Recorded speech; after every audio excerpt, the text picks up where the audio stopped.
Is the First Lady the only member of the Biden family that's tested positive for COVID? I would refer you to the First Lady's office. I don't have anything further besides, like, if there were close contacts on that side. I just don't have anything else to share besides the First Lady.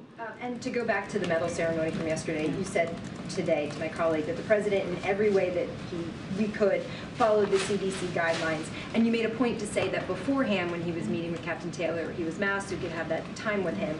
Then why not wear a mask when he was putting the medal around his neck and he was so close to him like that? Was that an oversight by the president?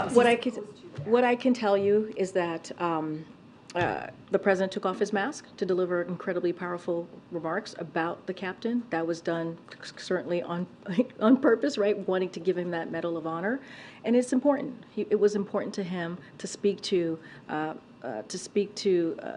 the heroics of the captain, and that's what you saw.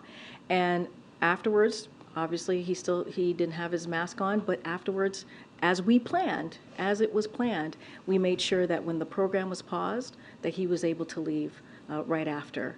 We wanted to make sure there was a short amount of time that the president was there. And so that's what you saw.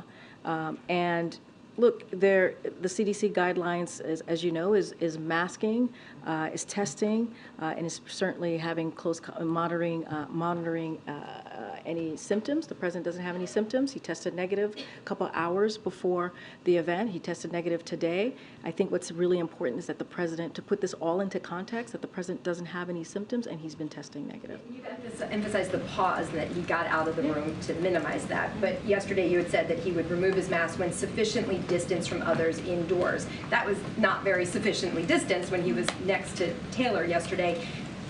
So going forward, if he is that close to people over the next couple of days as he goes to these meetings at the G20, should we expect to see him masked if he is engaging with world leaders like that? So the president's going to be masking in this 10-day period. He's going to be masking. He's going to be making sure that he is getting tested regularly, in consultation with, certainly in consultation with his physician, and so we will keep those CDC guidelines. Again, he wanted to make sure he had those really important remarks to share about the heroics and what Captain Taylor did on behalf of his country. So yes, he took off his mask.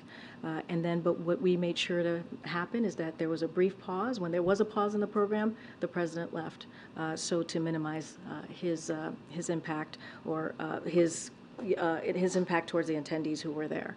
And so that was done on purpose. That was done very purposefully, so that again, he wasn't there for too long. Again, before, and the reason why I mentioned the before piece, because the president saw this to be so important that he did take some time with the captain and his family, and everyone was masked, and wanted to make sure that he did his part as well and was being protective of the family and the captain.